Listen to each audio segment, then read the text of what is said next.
Nacionalinė ledo ritulio taryba balandžio 5 dieną išnagrinėjo Elektrėnų sporto klubo Poseidonas protestą ir nusprendė Elektrėnų Energijai Orakului už pereinamųjų rungtynių dėl teisės atstovauti Lietuvai kontinentinėje taurėje reglamento nesilaikymą skirti techninį pralaimėjimą 0,5 ir 150 litų baudą.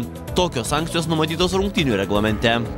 Nors šis sprendimas be abejo nėra toks, tarkim, populiarus, bet jis yra toksai, taryba nusprendė taip, jinai vadovavosi nuostatais ir taryba parodo ir įvardina tai, kad nuostatų reikia laikytis visiems ir taisyklės reikia paisyti ir nesvarbu tu, ar esi favoritas toj kovoje, ar esi tikrai stipresnis, bet tu turi žaisti pagal taisyklės.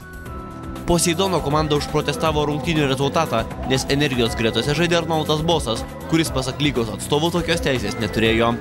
Lietuvai kontinentinėje taurėje turėtų atstovauti Elektrėnų sporto centro Poseidono komanda, nors federacijos taurės finale Energija 13-1 sutripė šią ekipą. Elektrėnų Energijoje buvo, reiškiasi, Arnoldas Bosas registruotas sausio ten pabaigoje, reiškia, o pagal nuostatus čempionato jie turėjo žaisti žaidėjai registruoti iki sausio 15 dienos, nes pagal šią datą žaidė visos komandos dalyvavusios čempionate, Lietuvos čempionate, tai yra 27 komandos.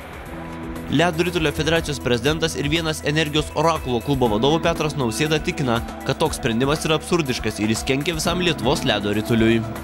Man gaila, kad vyksta, kad kažkas kažkam nori vėl įrodyti, kažkas kažko galbūt sukiršinti nori, man tas keista. O kalbėti apie tą sprendimą, sakau, čia yra federacijos kompetencijos klausimas pirmas dalykas, nes tai nei su federacija suderinti tie nuostatai, prasilinkta su terminais suderinimą, jeigu ten ir teikti, kad teisingi yra nuostatai to finalo. Kitas klausimas, protestas buvo nelaiku pateiktas, vėlgi procedūriniai veiksmai, protestas nepasirašytas, nes federacija lygiai tą patį laišką gavo. Tai nesuprantu, kam čia dar reikia kelti ažiotažą ir papildomai čia kažką. Ieškoti kaltų, gerų ar blogų žmonių, kurie vieni kitus. Visi mes už ledo ritulį, visi norim ir tikrai patikėkit, aš neleisčiau savo rizikuoti ir savo klubo vardu žaisti taip, kad ir federacijos to labiau vardu žaisti, jeigu aš nesijaučiu, kad tiesa yra čia. Kuri komanda atstovaus Lietuvai kontinentinėje taurėje turėtų spręsti Lietuvos ledo ritulio federacija, kuri yra tarptautinės ledo ritulio federacijos narė. Būtent ši organizuoja kontinentinę taurę, o komanda ją deleguoja Lietuvos federacija. Gediminas Žigelis, Viktoras Radaivas, Sport 1 Žinios Plius, Vilnius.